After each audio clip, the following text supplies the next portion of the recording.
네, 안녕하세요. 자, 오늘 주제는 신용시장입니다. 금융시장이라고도 하고 신용시장이라고도 하는데, 오늘은 신용시장에 대해서 이야기를 하고, 마지막에 2008년을 강타하고 지금까지도 약간의 그 흔적이 남아있는 신용공황에 대해서 이야기를 진행을 할 겁니다. 그리고 시작하기 앞서서 지난 시간에 이제 시험지 확인을 했는데 아직 들어온 질문들을 전부 다 소화를 못했어요. 그래서 일단 조교의 채점부는 조교가 일단 담당하기로 이제 이야기를 해서 지금 논의를 하고 있습니다. 그리고 만약에 오늘 직접 방문해서 확인하고 싶으신 분이 있다면 오늘 4시부터 6시 사이에 6시가 좋을 것 같아요. 6시에 방문을 해서 저랑 상담을 하면 될 것 같습니다. 자, 그러면 신용시장 이야기를 하겠습니다. 먼저 신용시장이 뭔지 이야기를 해야겠죠. 그 다음에 그 신용시장에서도 수요와 공급이 있는데, 이 신용이 뭔지를 일단 이야기하고 나면, 우리 수요 공급은 언제나 세로축의 프라이스, 가로축의 수량이잖아요. 근데 가로축의 수량은 오케이, 맞는데 세로축이 문제가 돼요. 그래서 이게 왜 문제가 되는지 생각을 해보고 어떻게 해야 되는지 이야기를 할 겁니다. 그 다음에 은행에 대해서, 금융기관이 다양한데 그 중에 은행 얘기를 좀 하고 금융위기에 대한 이야기를 하는 것으로 전체 스토리를 잡겠습니다. 일단 신용시장에서는 신용이라는 거, 크레딧이라는 건 뭐냐면 돈을 빌리는 거예요. 말 그대로 쉽게 말해서 돈을 빌리는 거고, 사실은 모든 금융 상품은 전부 다 돈을 빌리는 겁니다. 그리고 나중에 약정된 방식으로 그 빌린 돈의 알파를 덧붙여서 되돌려주는 그런 계약인데, 이 계약 형태가 다양해요. 그래서 그 다양한 계약 형태에 따라서 다양한 금융 상품이 있을 수 있습니다. 아무튼 여기서 자금을 빌려가는 쪽을 차입자라고 부르고 채무자라고도 합니다. 그리고 그 자금을, 빌리는 자금을 신용이라고 부르고, 크레딧, 영어로는 크레딧이라고 하죠. 이걸 대부자금이라고도 할 수 있는데, 이건 사실은 약간 목적을 협소하게 축소시킨 거예요. 대부자금이라는 건 이제 자금을 빌려주는 거, 말 그대로 직접 빌려주는, 그러니까 우리로 치면 대출 같은 겁니다. 그런 그 자금인데, 앞으로 이 신용과 대부자금이란 말이 섞여 나올 것이기 때문에 미리 말씀을 드리는 거고요. 그 다음 이자율은 방금 말씀드렸던 플러스 알파, 그러니까 빌리는 대가로 그냥 원금만 돌려주면 아무도 빌려주려고 하지 않을 거 아니에요. 그러니까 그에 대해서 얼마 정도의 돈을 지급합니다. 그걸 원금 대비, 그러니까 이 그러니까 받는 자금 대비 몇 %냐에 따라서 이자율이 결정됩니다. 그래서 그런 원금 대비 이자의 이제 비율을 이자율이라고 부르고, 이걸 특히 명목 이자율이라고 부릅니다. 스몰 i를 주로 써요, 거시경제학에서는. 그래서 i는 원금분의 이자액이고, 당연히 이제 이걸 양변에 원금을 곱하면 이자는 이자율 곱하기 원금이다라고 할 수 있죠. 그래서 예를 들어서 원금이 $20,000라면 그때 이자율에 따라서 이자 지급액은 이만큼이고, 결국은 이제 약정된 기간에 이자율이 이만큼이면 그 약정된 기간이 끝났을 때 $20,000 플러스 $20,200를 돌려주는 겁니다. 뭐 이거는 원래 여러분들도 잘 알고 있는 개념이니까 이해하는데 어려움이 없을 거예요. 문제는 이게 이제 사람들이 의사결정을 할 때 이걸 갖고 결정하지는 않는다는 겁니다. 정확히는, 엄밀하게 봤을 때는, 야 그럼 야 지금 이자율이 10%인데 야 돈을 빌려줄까? 상황에 따라서 빌려주는 게 좋을 수도 있고 아닐 수도 있어요. 왜냐하면 물가 때문입니다. 만약에 명목 이자율보다 물가가 더 높다면 사실은 안 빌려주는 게 나아요. 왜냐하면 물가라는 것은 말 그대로 물건이 싸지는 속도죠. 그러니까 내가 예를 들어서 물가가 10%로 오르고 있어. 그러면 사실 이 돈은 10%씩 약해지고 있는 상황인데, 거기 이자율이 10%가 안 된다고 쳐봐요. 그럼 나는 돈을 빌려주고 손해를 보는 겁니다. 자, 그걸 이제 공식으로 나타내는 게 피셔 이퀘이션인데, 경제학자인 피셔가 이야기한 거죠. 사실 이것은 각각의 실질의 이자율과 인플레이션율, 그리고 명목 이자율의 정의에 의거해서 도출되는 겁니다. 증명할 수 있어요. 근데 사실 이거는 엄밀하게 말하면 틀린 식입니다. 근사식이라고 부르죠. 특별한 조건에서만 잘 맞아요. 0에 가까울 경우, 이 세 아이들이 전부 0에 가까울 경우에만 잘 맞습니다. 엄밀하게 하려면 어떻게 하느냐, 이렇게 쓰셔야 돼요. 1 플러스 i는 1 플러스 r 플러스 1 플러스 파이다. 이게 왜 저 근사식이 되냐면, 풀어보면 되죠. 1 플러스 i는 1 플러스 r, 1 플러스 파이다. 풀면 1 플러스 r 플러스 파이 플러스 r 파이인데, 이걸 지우면 i는 r 플러스 파이까지는 똑같죠? 저 넘기면 그렇잖아요. 파이를 넘기면 r 플러스 파이는 i 나오잖아요. 나오는데 얘가 붙어버려요. 얘가 0에 가깝다는 얘기입니다. 왜 가까우냐? r과 파이가 0에 충분히 가까우면 제로에 엄청 가깝겠죠. 1%면 0.00001이잖아요. 그러니까 사실은 요게 0에 충분히 가깝냐가 결국은 이 식이 얼마나 말이 되냐를 가늠한 척도가 되는 거예요. 그러니까 r 곱하기 파이가 0에 충분히 가깝다면 피셔 이퀘이션은 성립합니다. 하지만 그렇지 않은 경우라면 엄밀한 버전을 쓰셔야겠죠. 다소 번잡하지만 써야 돼요. 자, 그러면 한번 생각을 해봅시다. Z라는 투자자가 이제 세 가지 오퍼를 받았어요. 국가 ABC로부터, 야, 우리 명목이자율 7% 해줄게. 우리나라 근데 인플레이션율은 3%다? 이렇게 들었어요. 그럼 피셔 이퀘이션을 생각해보면 이제 실질 이자율을 계산할 수 있겠죠. 모든 저축자, 채무자, 차입자와 대부자 전부 양쪽 다 언제나 금융 거래할 때는 실질 가치를 고려합니다. 즉 실질 이자율이 유리한가를 검토한다는 거예요. B는 야, 우리 명목이자율 12%야. 우와, 많다. 근데 인플레이션율이 높아. C는 낮은데 인플레이션도 낮아. 자, 어떤 게 나을까? 피셔 이퀘이션을 계산해 보시면 간단한 산수죠. 4%, 3%, 5%.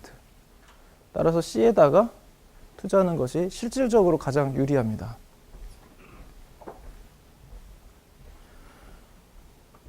물론 그런데 현실은 이렇지 않아요. 그럼 나도 이제 드디어 해외 투자를 해볼 수 있겠구만 이러고 이제 해외 투자 계좌 개설해가지고 인플레이션이라 이거 빼가지고 높은 데다가 해야지라고 하시면 사실은 거기에는 높은 실질 이자율은 이유가 있는 실질 이자율입니다. 그걸 조금 이따가 배울 텐데 그걸 리스크 프리미엄이라고 해요.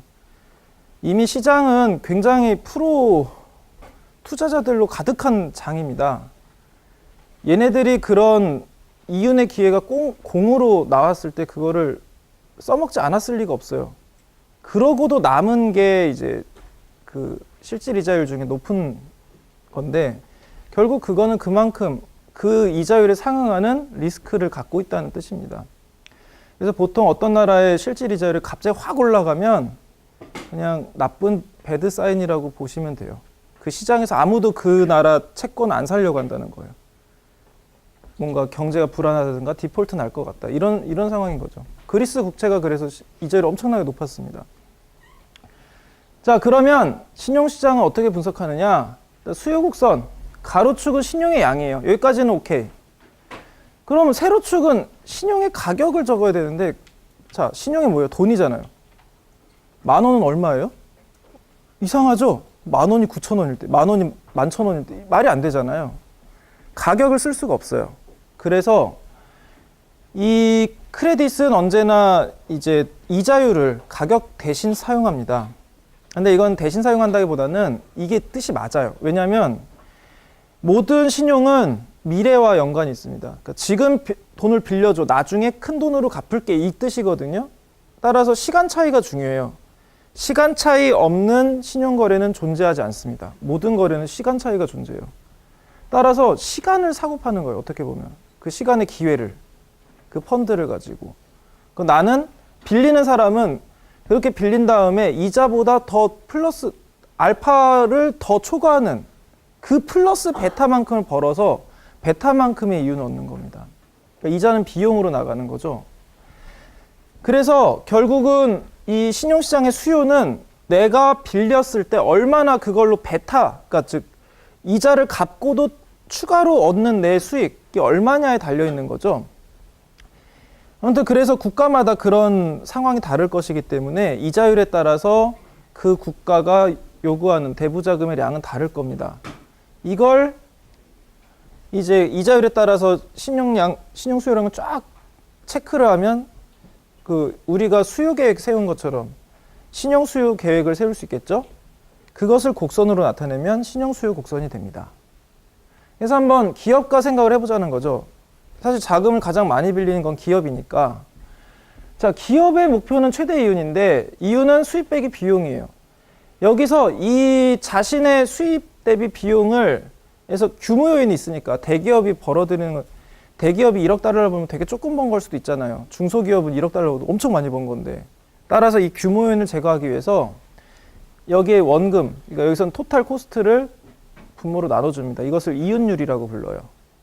그래서 토탈 레브뉴 빼기 토탈 코스트니까 이게 이제 절대적인 이윤량이죠. 토탈 코스트로 나눠줘서 100을 곱하면 이윤율이 퍼센티지로 나오게 되겠죠.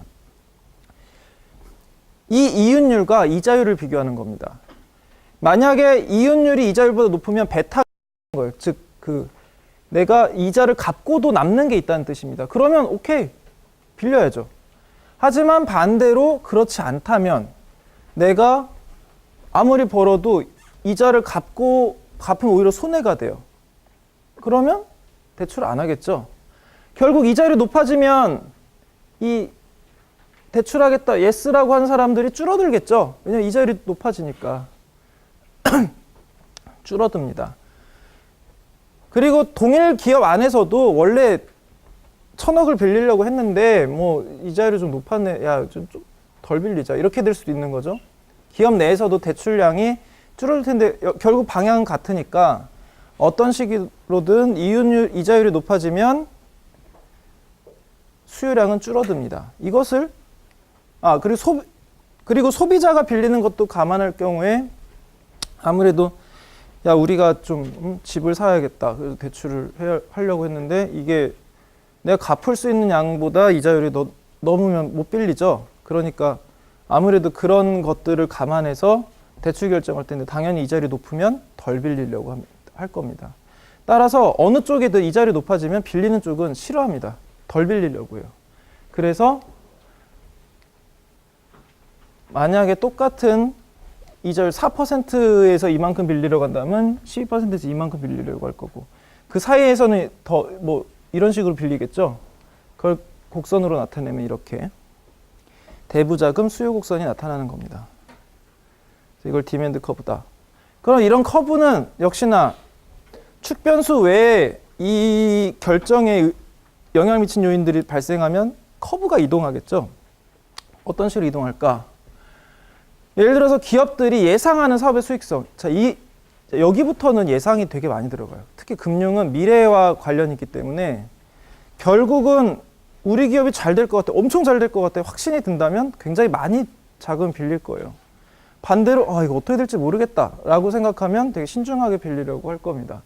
결국 예상하는 사업의 수익성, 그리고 가계대출의 경우에는 가계들이 이제 야, 이거 집 사면 이거 일단 무리해서라도 사면 땅값이 엄청 오를 거야 라든가 뭐 다양한 이유로 얘네들도 이제 예측을 하겠죠. 그 예측에 합당한 선택을 할 겁니다.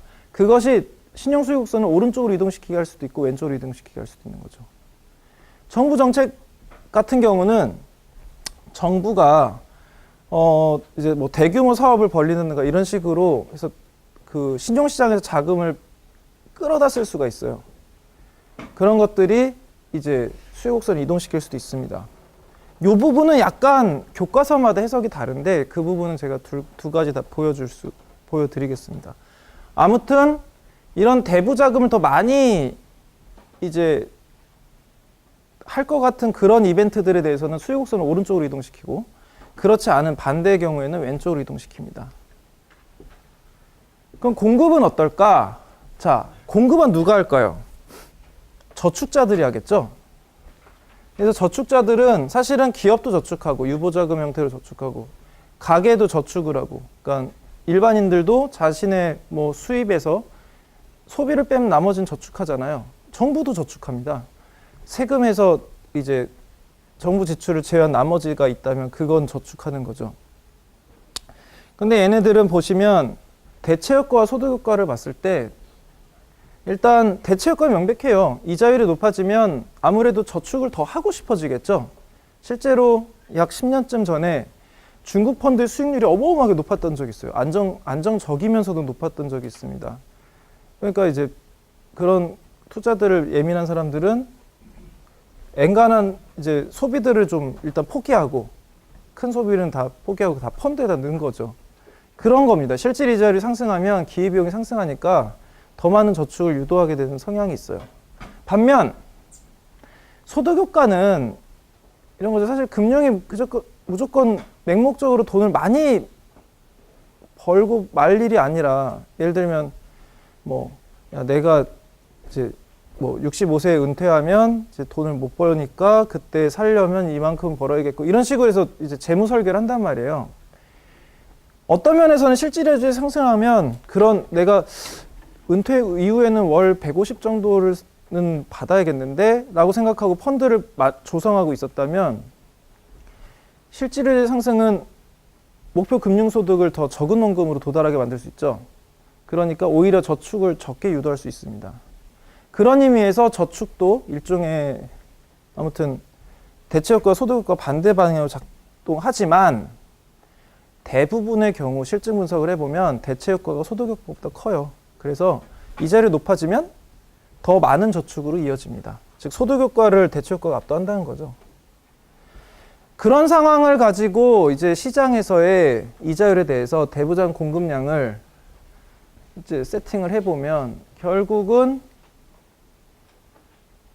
우상향한다. 이걸 서플라이 커브다라고 부를 수가 있다는 거죠. 그럼 이 공급 곡선은 왜 이동할까? 이것도 한번 생각해 봐야겠죠? 저축 동기가 변하면 당연히 이동합니다. 예를 들어서 경기가 둔화될 것 같아. 그럼 내가 실직할 것 같다는 생각이 들기도 하죠. 그러니까 유보자금을 만들려고 할 겁니다. 기업이든 개인이든. 그런 것들은 저축을 증가시킬 거예요. 반대로 뭐 어떤 이유는 소비가 되게 증대했다. 즉 그 소비 성향 같은 게 강해졌다. 저축액 대비. 그럼 저축이 감소할 겁니다. 예를 들어서 기업 같은 경우에 유보자금을 증액하기로 결정했다라고 한다면 이건 이제 어떻게 될지 모르니까 불확실한 상황에 대비하겠다는 거죠. 불확실한 네거티브한 상황에 대비한다면 이건 저축 증가로 이어지는 거죠. 기업도 유보자금은 결국은 어딘가에 저축하는 형태로 투자가 될 것이기 때문입니다. 그래서 이 두 가지의 서플라이 곡선과 디맨드 곡선이 만나면 이 균형 이자율에서 균형 수량이 결정되고, 특별한 설명이 없다면 여기 이게 R을 쓰면 리얼 인터레스트 레이트, 그리고 I를 쓴다면 명목 이자율이다.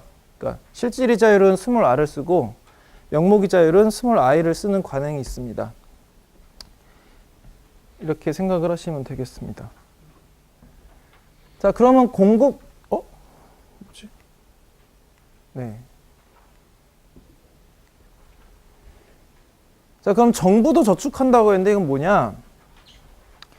정부는 크게 세금과 벌금으로부터 이제 수입이 있고요. 근데 대부분은 세금이에요. 80% 이상이 세금이고, 지출은 이제 정부 지출, 가버먼트 스펜딩. 그러니까 정부가 이제 뭐 정부의 집기들 사고 정부 부처 운영비 이런 것들이 다 이제 가버먼트 스펜딩이고, 정부가 무언가 뭐 대형 공사를 한다. 정부가 발주하는 공사들, 전투기를 산다. 이런 것들이 다 여기에 해당이 되고, 세금을 걷는 건 T니까 얘는 포지티브 텀, 버는 거니까 정부 입장에서.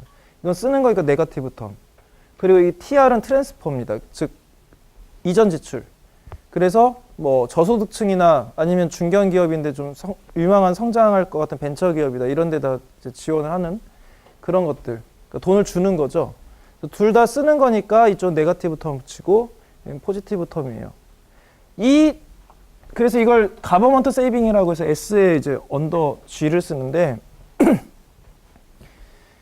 이 정부 저축을 퍼블릭 세이빙이라고도 부르거든요. 이 퍼블릭 세이빙이 0보다 크면, 즉 이 말은 얘가 0보다 크다는 거니까 이쪽으로 넘기면 텍스가 버는 게 쓰는 것보다 많다는 뜻이죠. 그러니까 정부의 이제 자금이 늘어날 겁니다. 이걸 재정 흑자라고 불러요. 그리고 이렇게 되는 정책을, 이런 방향을 강화시키는 방향의 정책을 긴축 재정 정책이라고 부릅니다.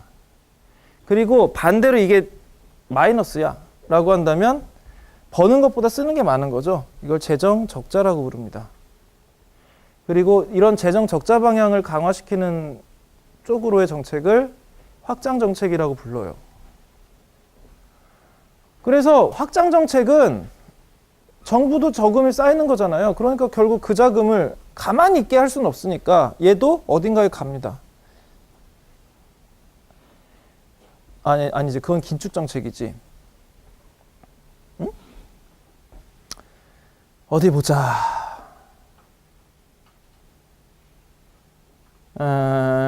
이거 거꾸로 쓴 것 같은데, 확장 정책이면 자금이 필요하죠. 자금의 수요에 영향을 미칩니다. 수요를 증가시켜요. 그러니까 민간의 자금을 유입시키는 게 아니라, 그러니까 이 말은 틀린 게 아닌데, 자금 유입시키는 건 틀린 말이 아닌데, 이 대부 자금 시장에서는 자금을 가져다 써야 되죠. 자기가. 왜냐하면 내가 텍스보다 더 많이 써야 되잖아요. 그쵸? 확장 정책이니까. 뭐 이제 정부 주고 대형 토건 산업 같은 거를 일으킨다. 이게 뭐 22조가 들어간다. 이러면 그 22조를 조달해야 될 거 아니에요. 세금에서 조달하면 되겠지만 세금에서 다 조달 못 하죠. 적자 재정 정책이면. 그러면 결국은 민간 시장으로 갑니다. 그리고 긴축 정책 같은 경우는 반대예요. 이제 벌어들이는 게 쓰는 것보다 많아요. 그래서 이 사회 입장에서는 예를 들어서 원래 뭐 지하철을 뭐 20호선을 건설하기로 했는데 건설 안 하기로 취소했어. 뭐 이런 거 같은 겁니다. 그러면 당연히 이제 정부는 쓸 돈이 아니라 이제 쓸 돈이 쌓이죠. 그래서 디맨드 쪽이 아니라 서플라이 쪽이 증가되거나, 만약에 이쪽 이제 긴축에서 남은 자금들을 대부자금 시장에 쓴다면 그런 방향으로 발생합니다. 아니면 디맨드 커브가 왼쪽으로 이동하거나. 이게 헷갈리는 이유가 있어요. 제가 좀 이따 그래프를 2개 보여드릴 텐데 똑같은 스토리를 다르게 해석하는 그래프를 보여드릴 겁니다. 자, 이게 그거예요. 첫 번째 버전입니다. 지금 똑같은 얘기를 2가지 버전으로 이야기할 거예요. 자, 여기에서는 정부가 적자재정 정책한다. 이제 뭐 지하철을 뭐 신규 노선 하나 새로 건설한다고 쳐보세요. 예정을 앞당겨서. 그러면 자금이 필요하죠. 정부도 자금이 필요해요. 그래서 이거를 여기서는 자금 시장에서 수요한다라고 생각을 하는 거예요. 그러면 디맨드 커브가 오른쪽으로 정부가 지금 지하철 만들 이만큼 필요한 거야. 그러면 이만큼 이동하겠죠. 모든 부분에서. 그쵸? 이게 뭐 10조가 들어간다라고 하면 10조만큼 이렇게 이동할 거예요. 그쵸? 그러면 대부자금 시장에서는 이것 때문에 이자율이 올라요.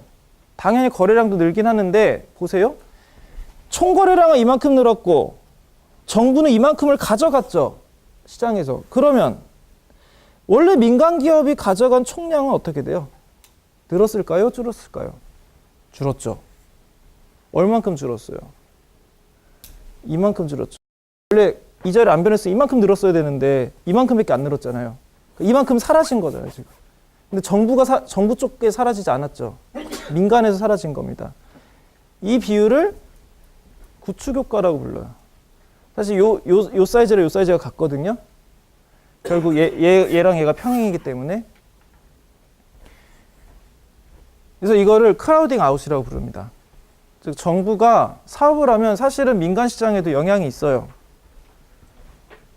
그것이 대부자금 시장의 이자율을 상승시킨다는 건데 구축 효과라고 부르는데, 이걸 이렇게 해석하는 교과서가 있고 다르게 해석하는 교과서도 있습니다. 이거는 이제 맨큐식 설명인데 같은 얘기예요. 변수 해석이 다른 겁니다. 자, 일단 한번 봐요. 자, 이 상태에서 정부가 지하철을 10조짜리를 하나 하기로 했어. 이번에는 아까 디맨드 커브 오른쪽으로 이동했잖아요. 서플라이가 왼쪽으로 감소하는 걸로 봅니다. 즉 민간 시장에서 자금을 뽑아가는 걸로 본 거예요. 수요가 증가한 게 아니라 민간에서 그 액수만큼을 그냥 정부 쪽 자금으로 떼가버린 겁니다. 그러니까 공급자들 저축이 10조만큼 사라진 거죠. 이렇게 해석을 하는 겁니다. 그런데 결과는 같아요. 구축효과의 사이즈랑 이자율은 똑같습니다. 둘을 한번 비교해 보세요. 크게 차이가 안 나요. 자, 그러면 이 차이는 어디서 오는 걸까? 사실 앞에 부분 버전 1은 크루거만 교과서에 나온 설명 방식이고 두 번째는 맨큐 교과서에 나온 설명 방식인데 정부 지출과 대부 자금 관계에 대한 정의가 달라섭니다. 크루그만 같은 경우는 공공 부분 자금도 대부 자금의 하나로 간주해서 수요자의 정부도 하나의 수요자로 본 거예요, 그냥. 근데 맨큐는 특별한 수요자로 보고 얘는 그냥 아예 다른 시장으로 본 거예요. 그래서 대부 자금 시장이 아닌 걸로 본 겁니다. 정부가 가져간 그 10조 원은 아예 다른 마켓으로 옮겨진 걸로 봐서 그냥 공공 부분의 수요 증가 그러니까 공급을 했었을 자금을 정부가 아예 다른 차원으로 이동시켜 버린 것처럼 본 거예요. 즉 맨큐가 본 대부자금 시장은 그러니까 신용 시장은 완전히 프라이빗 섹터만 있는 걸로 해석을 한 겁니다. 그러면 공급이 줄어드는 걸로 해석할 수 있어요. 그런데 어느 쪽으로 봐도 이 민간 부분의 이자율은 올라가고 대출량이 줄어드는 것은 확인할 수가 있습니다. 자, 아무튼 정부가 이렇게 개입을 하게 되면 특히 사실은 근데 흑자 재정 정책을 걱정할 일은 별로 없어요. 정부는 적자 정책은 굉장히 긴급하게 시행하는 데 반해 흑자 정책은 엄청 신중하게 합니다. 예를 들면 지금 2008년 위기 여파가 이제 한국은 사실 일찌감치 벗어났고 했는데 금리는 안 올리고 있었거든요. 그런데 이제 최근에야 조금씩 올리기 시작했죠. 아주 조금씩. 아주 천천히 1년에 한 번 정도. 그래서 되게 신중하게 올리고 있습니다. 사실 금리를 올린다는 게 긴축 정책이거든요. 이게 다음 시간 주제예요. 금리를 낮춘다는 게 확장 정책인데 아무튼 그래서 우리는 평소에 적자증 정책 상태에 있습니다. 거의 언제나. 근데 그게 문제가 안 될 수 있다는 얘기는 나중에 이제 해당 부분에서 이야기를 할 겁니다. 그럼 금융 시스템에서 거래되는 금융 상품이라는 것은 무엇이냐? 얘네들은 전부 미래와 이제 그게 있어요. 미래와 관련이 있어요. 다만 이제 결국 이 모든 제도들은 모든 금융 자산들은 돈을 당장 누군가한테 빌려주고 플러스 알파를 받는 거예요. 구매자 입장에서는 내가 주식을 산다. 뭐 X라는 기업의 주식을 100주를 샀다라고 하면 나는 그 100주만큼의 그 기업의 지분을 가지고 이제 주기적으로 배당을 얻게 되는 겁니다. 그러다가 뭐 기업이 가치가 올라가서 시세 차익이 발생할 수도 있는 거죠. 대출은 말 그대로 직접 대출해 주는 거고 채권은 대출을 좀 더 다르게 만든 건데 이제 빌리려는 사람들이 나 이거 얼마로 갚을게라고 증서를 발행하면 그걸 채권이라고 그러는데 그 채권을 사는 겁니다. 당연히 뭐 내년 뭐 5월 19일에 1억을 줄게라고 하면 그걸 갖고 그날을 그 발행자한테 가면 1억을 주는 거죠. 당연히 현재 거래가는 1억 이하에서 거래되겠죠. 그 차익만큼 이자율이 되는 거예요. 그리고 은행 예금, 뭐 여러분도 아시는 그거죠. 이것은 은행이 저축자한테는 돈을 빌려서 기업들한테 돈을 빌려주는 겁니다. 기업이나 또 이제 대출하는 기업 개인들한테 그렇게 함으로써 예대 마진을 얻는 거예요. 그리고 파생금융 상품은 선물 옵션 같은 건데 이건 굉장히 복잡해서 복잡하긴 하지만 얘도 마찬가지예요. 결국은 다 금융자산입니다. 환원하면 그 제도가 굉장히 복잡하게 설정돼 있을 뿐이에요. 그 외에 금융자산이 아닌 실물자산도 있어요. 대표적인 게 부동산이죠. 하여튼 모든 자산은 부채와 상대합니다. 그러니까 내가 누구한테 빌려줬다? 그럼 누군가 빌려받았겠죠. 그러면서 내가 빌려준 사람은 자산이고 빌림을 당한 사람은 부채예요. 미래 소득을 수취할 권리나 지급할 의무를 갖고 있는데 이게 마찬가지로 상품에 따라서 계약의 형태가 다르기 때문에 그 형식이 달라요. 대출은 약정 기간 후에 원금 플러스 이자고 주식은 주기적 배당이고 그다음에 채권은 만기의 액면가, 예금은 주기적 이자, 파생금융 상품 같은 경우도 각각의 제도에서 정의되어 있는 권리와 의무가 있습니다. 그리고 실물자산 같은 경우에는 뭐 부동산 같은 거 소유자 마음대로 처분할 수 있는 권리가 있는데 이것들을 사는 것을 투자라고 합니다. 근데 주의하실 건 뭐냐면 이 투자는 GDP를 증가시키지 않아요. 그냥 단순 소유권 이전입니다. 그래서 우리는 그걸 구분하기 위해서 투자 지출이라고 명시를 하려고 합니다. 이게 이제 실물 자본의 총량을 증가시키는 뭐 예를 들어서 어떤 반도체 생산 기업이 반도체 제조 기계를 도입한다든가 이런 것들이 여기에 해당이 되는 거죠. 실물 자본을 구매고 이 투자 지출은 GDP에 포함이 돼요. 그래서 금융 시스템은 저축과 투자 지출을 증대시켜 입니다. 만약에 금융 시스템이 발달하게 되면 일단은 비효율적으로 놀고 있는 자금이 굉장히 줄어들게 돼요. 그래서 소액이라도 이제 그 자금이 모이면 거액이 될 수 있잖아요. 그 거액이 또 금융 시스템이 발달하면 투자할 수 있는 적절한 곳을 적절한 투자 이자율만큼으로 빌려줄 수 있기 때문에 그런 부분들로 인해서 예를 들어서 금융 시스템이 발달하지 않았다면 굉장히 좋은 아이디어가 있는 벤처기업이 사실은 성장할 기회가 없을 수도 있었죠. 금융 시스템이 없었을 때는. 하지만 금융 시스템이 있기 때문에 그게 가능한 겁니다. 그래서 간혹 엄청 작은 회사로 시작해서 굉장히 큰 회사가 된 그런 것들은 어떻게 보면 금융 시스템이 있었기 때문에 가능하다라고도 볼 수 있는 거죠. 그래서 이 저축이라는 것은 투자 지출과 연관이 되고 결국은 기업이 돈을 빌리게 되면 이걸 지출할 거 아니에요. 그게 투자 지출이거든요. 그게 생산성을 증대시킨다는 거 우리는 알고 있죠. L분의 K와 L분의 H를 증대시킴으로써 생산성이 상승하게 되고 그리고 기술 개발도 열심히 하게 될 테니까 이것들은 모두 장기 경제 성장률을 증가시킵니다. 장기 성장에 있어서 금융 시스템은 필수 요소예요. 단적인 예로 경제가 굉장히 많이 발전한 나라치고 금융이 발전 안 한 나라는 없습니다. 그래서 장기 경제 성장에서 금융은 굉장히 중요한 역할을 하고 있습니다. 그럼 얘네들이 하는 역할은 뭐냐? 크게 세 가지로 나누는데 하나는 거래 비용을 절감한다. 또 하나는 위험을 축소시킨다. 다른 하나는 유동성을 공급한답니다. 이 거래 비용이란 건 뭐냐면 이제 자, 내가 돈을 빌려주려고 생각을 해봐요. 그러면 판단을 해야겠죠. 얘가 이 사람이 와서 지금 자기 사업을 하려고 10% 이자율에 뭐 1억을 빌리려고 하는데 빌려줄 만한가? 자, 너무 긍정적으로 봐도 돈을 이제 잃을 가능성이 있죠. 원금 손실할 가능성이 있죠. 채무 불이행으로. 그다음에 너무 비관적으로 봐서 소극적으로 안 빌려주게 되면 사실 또 기회를 놓치는 걸 수도 있죠. 결국은 이 사람과의 이제 금융 거래가 합당하게 이루어지려면 정확하게 알아야 돼요, 정보를.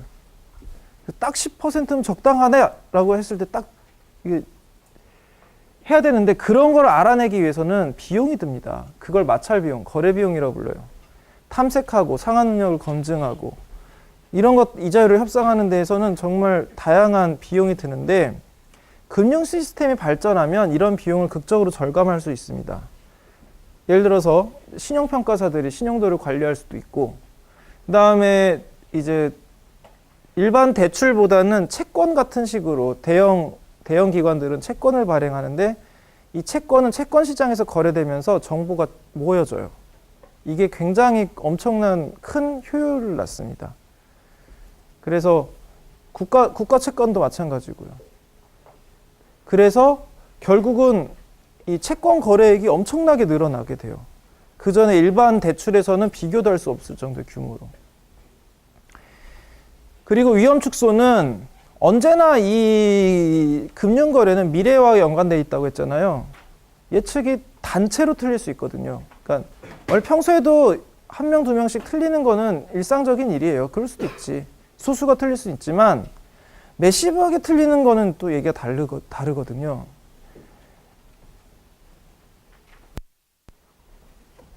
여기에 이제 미래가 어떻게 될지 모른다는 상황이 발생하면 사람들은 소극적으로 행동할 가능성이 높습니다. 이것을 위험 회피 성향이라고 불러요.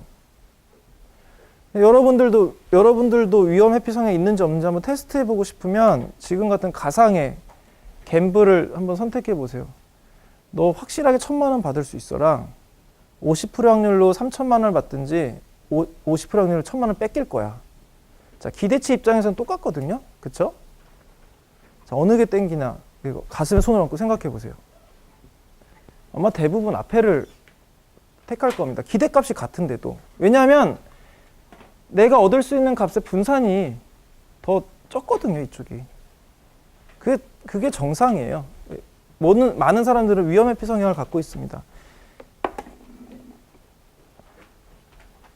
그래서 이제 사실은 이 리스크를 가지고 게임을 만든 게 결국 도박이죠.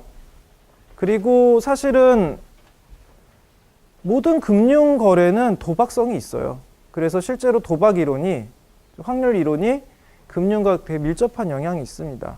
도박에서도 확률 이론이 되게 중요하게 작동한다는 거 알고 있죠? 자, 그러면 이건 방금 한 거를 이제 좀 이렇게 예를 든 거고, 사람들은 같은 양의 손실에 대해서 이제 그 위험 회피성이 큰 사람은 같은 액의 손실을 훨씬 크게 데미지 입는 걸로 느껴요. 이게 이제 만족감이거든요. 그러니까 이건 1,000달러를 얻은 거고 이건 1,000달러를 잃은 건데 1,000달러 얻은 것보다 잃은 걸 더 크게 생각한다는 거죠. 여러분도 한번 생각해 보세요. 누가 친척이 1,000달러 줬어. 와, 기뻐할 거 아니에요. 그 사이즈랑 어쩌다 뭐 1,000달러를 잃었다고 칩시다. 뭐 1,000달러를 들여서 스마트폰 샀는데 벽돌이 왔어. 그럼 이제 막 속상할 거 아니에요. 어느 게 더 클까? 방향이 달라서 비교하기 힘들겠지만 보통은 잃는 쪽을 더 크게 봅니다. 이게 심리학적으로는 그렇게 나타나요. 다만 이건 개인차가 있죠. 그 차이가 적은 사람도 있습니다. 상대적으로. 사실 이건 같은 사람의 입장에서도 가난할 때랑 부유할 때 다를 수가 있어요. 여러분들이 지금 되게 가난한 상황이다. 라면 먹을까 뭐 이러고 있는데 이런 일을 당했다. 그럼 정말 크게 잃겠죠. 하지만 내가 뭐 이제 한 뭐 1조짜리 사업을 하고 있는데 뭐 이러고 있는데 이제 이런 일이 일어났다. 그럼 뭐 그러려니 하겠습니다. 그렇죠? 그러니까 리스크 성향이 자신의 사실 웰스 상태에 따라서도 똑같은 사람인데도 불구하고 다를 수가 있어요. 이 부분도 되게 복잡하고 재미난 이야기가 많은데 이건 상급 수업으로 미루고 우리는 계속 이야기를 하겠습니다. 그래서 이런 금융기관을 통해서 다양한 리스크를 막 모아버리면 오히려 리스크가 아닌 게 될 수가 있어요. 대표적인 게 보험사입니다. 보험사는 사실은 뭐 생명보험이든 화재보험이든 무슨 보험이든 개개인이 직면한 리스크를 사들이는 거거든요. 그러니까 예를 들어서 내가 뭐 불이 나서 크게 잃을 수도 있고 아닐 수도 있어. 그럼 나한테 일정액을 계속 내. 그러면 너 불 났을 때 그 손실액 메꿔줄게. 이런 딜이잖아요. 그럼 당연히 보험에 들게 되면 일정액이 계속 나가겠지만 큰일이 났을 때도 데미지를 많이 줄여주죠. 그 분산이 줄어듭니다. 그래서 그걸 이제 위험을 사들이는 건데, 그럼 보험사는 리스크 매니아냐? 리스크한 상황이 너무 좋아서 이 사업을 시작하게 됐습니다. 이렇게 얘기하겠느냐? 아니라는 거죠. 얘네들은 그걸 모으면 더 이상 리스크가 아니게 돼버려요. 예를 들어서 화재보험이다. 화재율이 1% 정도 된다라고 하면 1% 내가 근데 100만 가구랑 맺고 있어. 그럼 항상 1% 언저리 그러니까 100만의 1%는 얼마야? 10,000 가구 정도는 계속 불이 나는 거죠. 물론 어느 때는 9,000 가구 정도 나고 어떤 때는 뭐 10,050 가구가 나고 이럴 테지만 나가는 돈은 고만고만해지죠. 불이 안 나는 날도 없지만 나는 날 한꺼번에 엄청 나는 날도 없기 때문에 오히려 리스크가 사라지는 겁니다. 그래서 확률론적으로 그런 문제를 분산하는데 이건 투자에서도 마찬가지라는 거예요. 내가 투자를 할 때 한쪽에 올인을 하면 사실 그 기업이 잘 되면 엄청 잘 되면 나도 엄청 좋겠지만 그 기업이 엄청 안 되면 나도 엄청 안 좋거든요. 그러니까 리스키한 상태가 되는 거죠. 근데 이거를 자금을 한 100조각 내가지고 100개 기업 정도에다가 골고루 투자하게 되면 물론 이제 대박도 없어요. 왜냐하면 그 중에 뭐 한 기업이 어마어마하게 잘 됐다라고 해도 그건 100분의 1만 그렇게 되는 거고 대신에 어떤 기업이 뭐 망했다라고 해도 1%만 내 자금이 100분의 1만 잃는 겁니다. 그래서 언제나 이제 안정적인 수익을 보장하게 되는 거죠. 기업가 같은 경우도 금융시장에서 주식을 발행함으로써 내가 혼자 기업을 운영했을 때 망했을 때 데미지를 내가 다 입어야 되는 거를 주식으로 발행을 함으로써 그 주주의 지분만큼 리스크를 나눌 수가 있는 거죠. 다양한 측면에서 이런 위험 분산을 가능케 해주는 게 금융거래, 금융시장이 하는 일입니다. 그리고 유동성을 공급해 줄 수 있어요. 그래서 유동성이라는 것은 현금으로 바꿀 수 있는 성질입니다. 결국 모든 자산 중에 가장 확실한 형태는 현금이거든요. 대부분의 기업들은 내부에서 거래할 때 예를 들어서 뭐 자동차 회사가 철강 회사로부터 뭐 포항제철에서 뭐 철강을 뭐 100톤을 샀다. 그러면 뭐 그 포항제철 거기 뭐 인터넷 뱅킹으로 해서 뭐 저 입금했습니다. 보내주세요. 아 예. 뭐 이러지 않는다는 거죠. 그냥 기업은 신용으로 거래를 주로 해요. 내부 거래에서는. 그러면서 어음을 발행하고 어차피 나중에 이게 팔리면 돈으로 돌아오니까 더 빠르게 자금을 순환시키는 거죠. 사실 그렇지만 이런 금융상품들은 그리고 그 어음도 일종의 이제 금융상품이거든요. 이런 것들은 평상시에는 문제가 없어요. 오히려 평상시에는 화폐를 절약하게 함으로써 오히려 더 경제를 효율적으로 돌아가게 만들지만 문제는 이제 신용경색이라든가 이런 좀 그 신용공황 같은 상태가 왔을 때 제일 먼저 정지되는 파트라는 겁니다. 그래서 그런 그 금융위기에 취약한 정도에 따라서 제일 취약하지 않은 게 현금이에요. 현금이 제일 안전하고 그 다음이 현금으로 바꿀 수 있는 성질이 높을수록 안전한 자산이에요. 대신에 트레이드오프가 있습니다. 뭐냐면 수익률이 낮아요. 일단 극단적으로 현금 같은 경우는 수익률이 0%죠. 여러분들이 현금 갖고 있어봐요. 장롱에다 넣어놨어. 100만 원. 그냥 100만 원이죠. 하지만 그거를 하다못해 은행에만 넣어도 이자가 조금씩 붙잖아요. 그런 것들, 근데 그 이자는 되게 적죠. 그거보다 높은 게 정기예금이고. 그러다 보면 이제 막 뭐 주식에 투자해 볼까 뭐 이런 식으로 생각해 볼 수 있는데 주식까지 가면 이제 거기부터는 유동성이 제한되게 되죠. 예를 들어서 금융공황이 났다. 기업이 막 부도나고 있는 상황인데 누가 주식을 사고 싶겠어요. 팔게 돼도 굉장히 낮은 값에 팔아야 됩니다. 그건 리스크인 거죠. 하지만 저축예금이라든가 그런 것들은 안전하겠죠, 상대적으로. 하지만 은행도 정말 심한 금융공황에서는 파산할 수 있거든요. 그러면 그런 것까지 생각하면 정말 가장 안전한 것은 현금 그 자체죠. 그냥 물리적으로 가지고 있는. 그래서 이런 자산들이 아까 말씀드렸듯이 대출, 채권, 주식, 은행예금, 파생금융 상품 같은 것들이 있다고 그랬는데 하나씩 살펴보면 대출은 말 그대로 이제 대부자가 차입자한테 빌려주는 겁니다. 심사를 하고 합당한 금리를 설정해서 빌려주는 건데 당연히 거래 비용이 높은 편이에요. 이런 경우는 정보가 많은 쪽이 그리고 권력이 있는 쪽이 이득을 취할 가능성이 높습니다. 그래서 실제로 뭐 재산금융권은 이자율이 어마어마하게 높죠. 그런데도 빌리려는 사람이 있다면 사실 그 사람들은 되게 리스크가 높은 사람인 거예요. 어떻게 보면. 그걸 감안한 이자율이기도 한 거고. 그래서 이런 문제들을 이제 줄여주기 위해서 금융정보기관, 신용평가회사 같은 이제 기업들이 이런 역할을 해주는 겁니다. 정보를 모아주는 거예요. 신용도 같은 것들 여기서 나오는 거죠. 채권은 아까도 말씀드렸지만 액면가 발행자가 액면가에 적혀 있는 날짜에 이제 이 채권을 가지고 가면 그 액면가를 주는 겁니다. 그런 약속이에요. 그러고 파는 거예요. 채권 시장에다가. 예를 들어서 뭐 A사가 회사채를 발행해서 뭐 이걸 1년 뒤 오늘 갖고 오시면 뭐 1억을 드리겠습니다. 팔면 채권 시장에서 뭐 9천만 원, 8천만 원 이렇게 거래가 되는 거죠. 중요한 건 뭐냐면 개별 협상에 따른 비용이 절감되고 재판매가 쉬워요. 왜 이게 가능하냐면 근데 이거 가만히 생각하면 말장난 같거든요. 앞에 있는 대출이랑 비교를 해보세요. 아니 그게 그거 아닌가?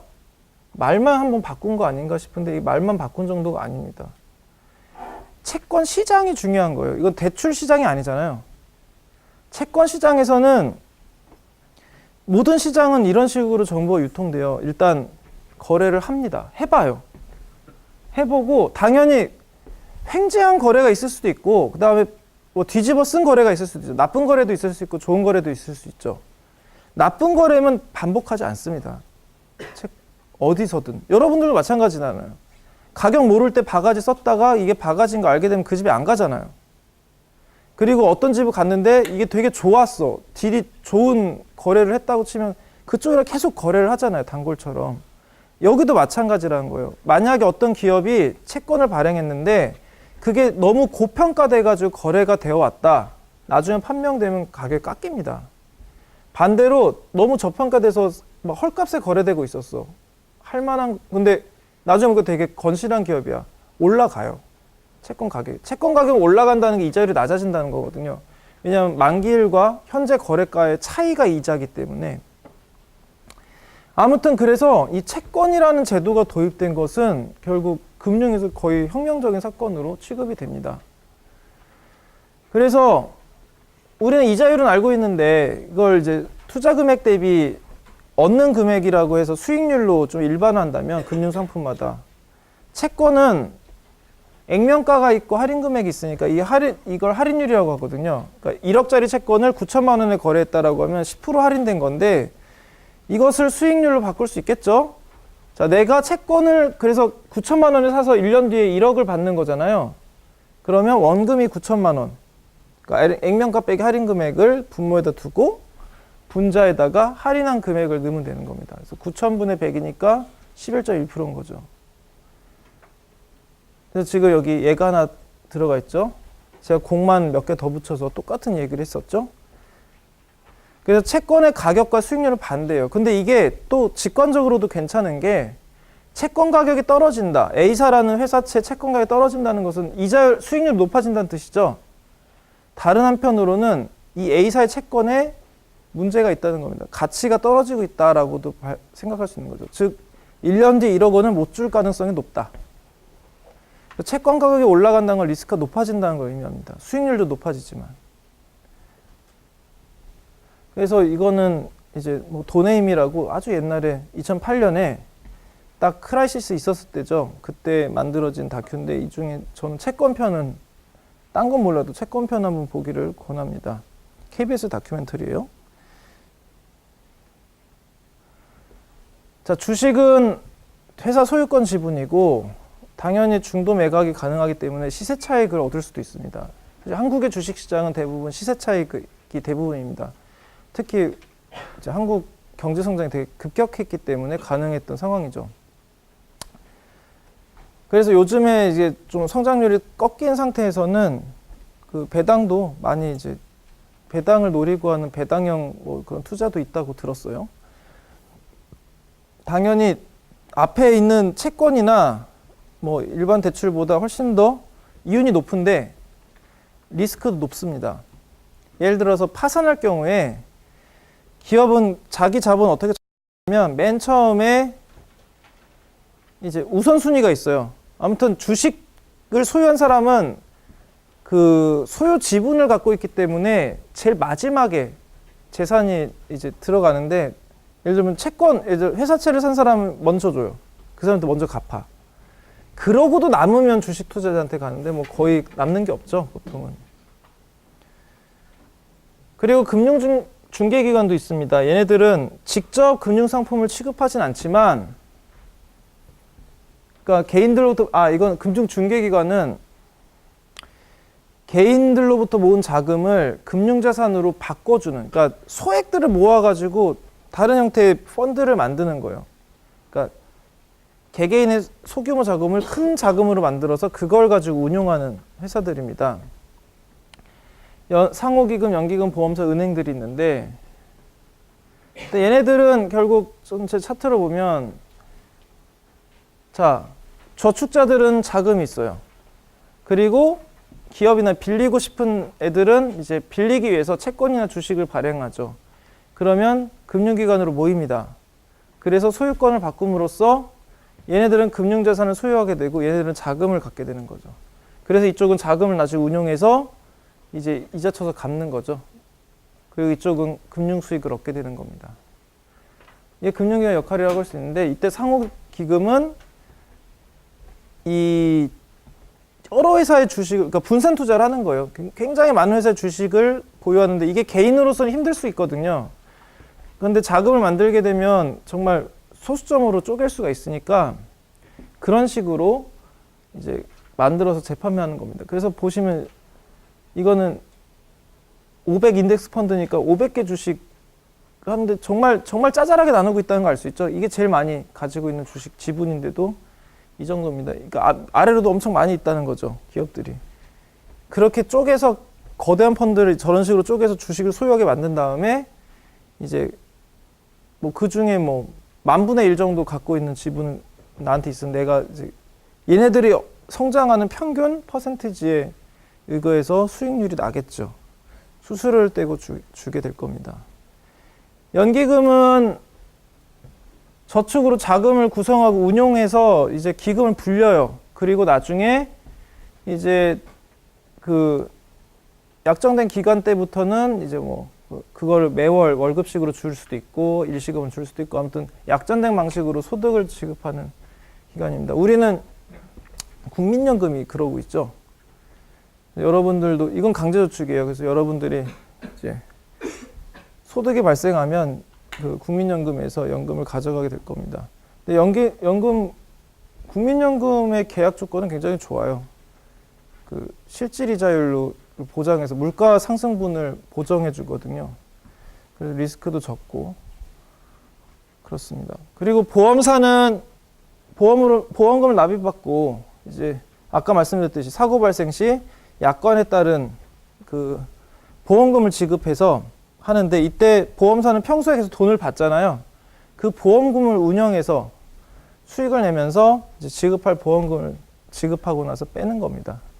그래서 어느 저축성에 강한 보험도 있어요. 그러니까 보장성에 강한 보험도 있고. 근데 둘 다 강할 수는 없습니다. 한쪽이 강하면 한쪽이 약할 수밖에 없어요. 보험사는 위험 감소를 통해 후생을 증대시킨다는 측면에서 가치가 있죠. 은행은 예금자로부터 저축을 받아서, 그래서 이제 저축자한테는 이제 채무자가 되는 거죠. 저축자가 예를 들어 제가 뭐 A뱅크에다가 100만 원 넣어놨어. 그럼 은행은 이제 100만 원 예치 받은 거죠. 그 100만 원을 이제 다른 데다 빌려주는 겁니다. 그래서 나한테는 이자율을 3% 주겠어라고 했는데 그쪽은 7% 달라고 해서 4%포인트의 시세 차익을 얻는 거죠. 그걸 예대마진이라고 불러요. 그런데 내가 자유저축인 경우에는 100만 원 주세요라고 하면 바로 줘야 돼요. 그렇죠? 못 주면 파산입니다.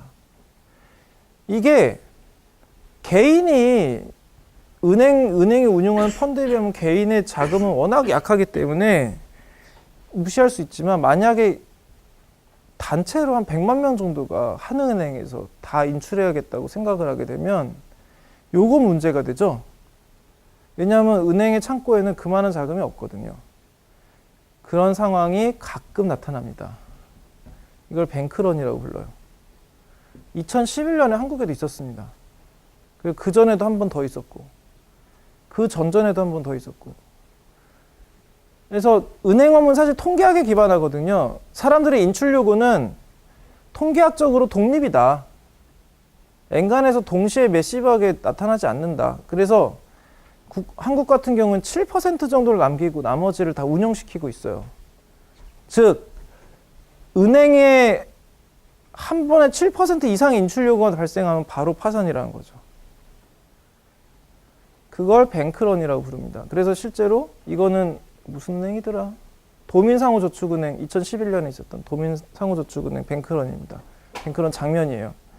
돈 달라고 막 난리가 났죠. 근데 이것도 조금 보면 복잡한데 이 뱅크런을 효과적으로 방지하는 장치가 하나 있거든요. 그게 예금보험입니다. 대부분의 여러분들이 그냥 거래하고 있는 간단한 자유저축 통장은 다 예금보험이 걸려 있어요. 그래서 예를 들어서 내가 설령 도민저축은행에 일반 저축이 있다고 해도 저렇게 달려갈 필요 없습니다. 왜냐하면 5천만 원까지는 예금보험공사가 지급을 해주거든요. 이것도 공짜는 아니에요. 모든 은행들이 그 예금자 보호를 받는 모든 상품들은 보험금을 내고 있습니다. 이미 지금. 그런 때 5천만 원 주기 위해서. 요 분들은 지금 5천만 원 이상 저축한 분들이에요. 그래서 예금자 보험으로 보호를 못 받는 자기 자금 때문에 달려온 겁니다, 지금. 금융중개 보조기관은 이런 겁니다. 직접 금융거래를 하진 않아요. 하지만 필요한 서포트를 해주는 거죠. 그래서 필요 정보를 제공하거나 리스크를 줄여주는 각종 여러 가지. 신용보증기관, 신용평가회사, 예금보험공사, 자산관리공사, 금융결제원, 수출보험공사, 증권, 선물거래소 같은 것들이 이런 금융거래를 활발하게 만들기 위해서 역할을 하는 겁니다.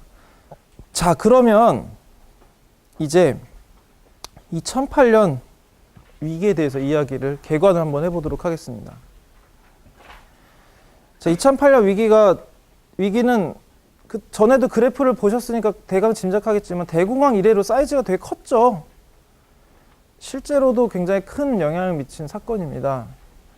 그래서 10년이 지났는데 이제야 좀 유럽이 좀 회생 한 해 만에 이런 얘기가 나올 정도로 오랫동안 제일 세계에 큰 고통을 안겨준 사건입니다. 거긴 한국도 예외가 되지 않아요.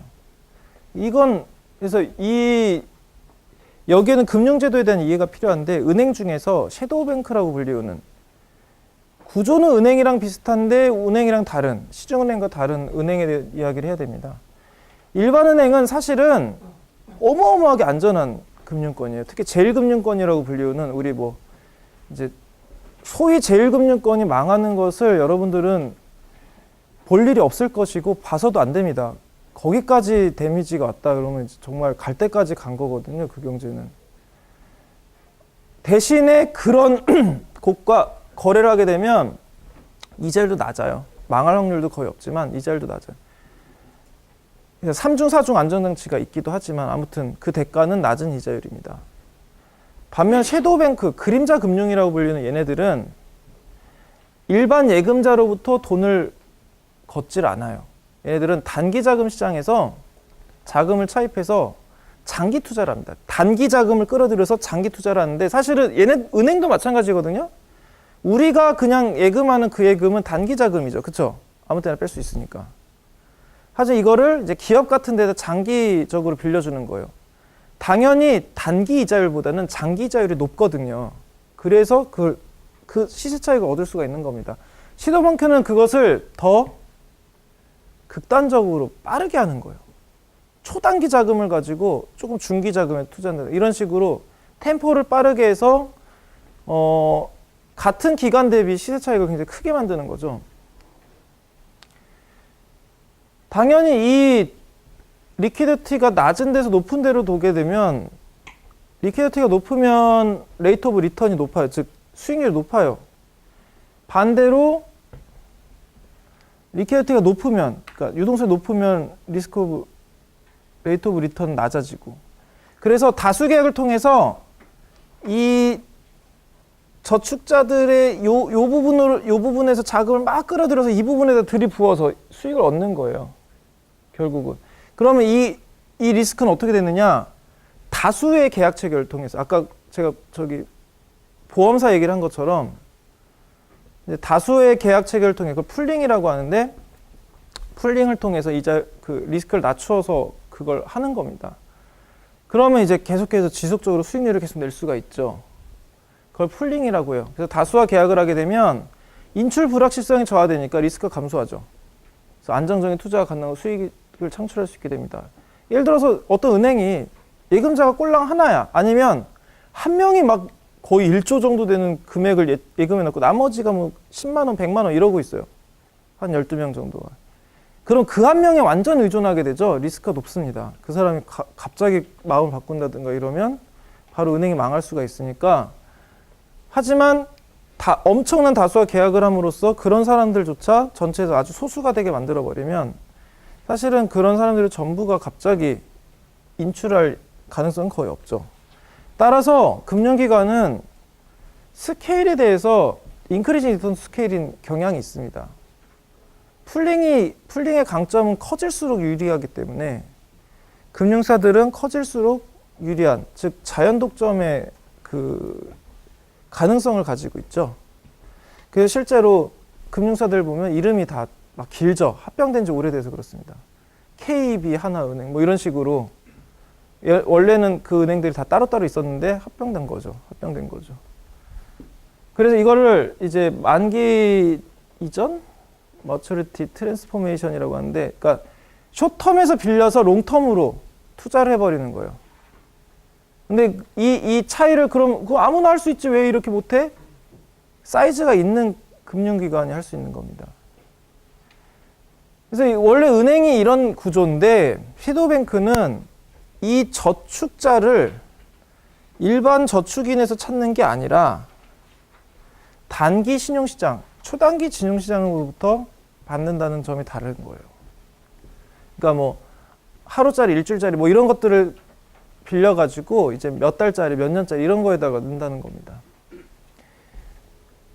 이런 섀도우뱅크는 당연히 일반 저축자보다는 단기 금융시장의 그 사정이 훨씬 더 불안정하기 때문에 더 불안정하지만 초단기로 넣었다 뺐다 할 수 있기 때문에 수익률은 높아요.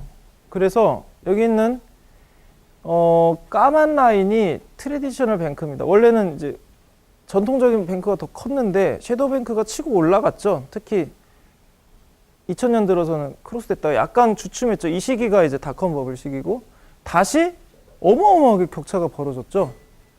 그러다가 이렇게 돼버립니다. 2008년 크라이시스로 완전 붕괴해버려요. 리만 브라더스가 섀도우뱅크 중에 하나죠. 시중은행들은 물론 얘네들도 타격을 입었지만 섀도우뱅크의 타격에 비하면 완전 양반이죠. 실제로 이 섀도우뱅크의 몰락이 결국 서브프라임 모기지론이라든가 이런 것과 결합을 해서 대가를 치른 겁니다. 이 시기 동안에 부실이 누적된 것들에 대한 대가를 이때 한꺼번에 치른 거예요.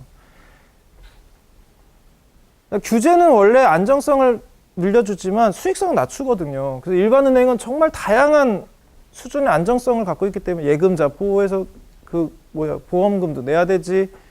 그다음에 뭐 투자할 때도 어느 분야는 안 되고 어디는 되고 뭐 이런 식으로 굉장히 많은 규제를 받습니다. 덕분에 안정성을 취했지만 수익성이 낮아졌어요. 근데 섀도우뱅크는 이게 있었던 제도가 아니라서 규제가 존재하지 않았어요. 그래서 평소에는 노멀 스테이트에서는 상대적으로 더 높은 수익을 기대할 수 있었지요.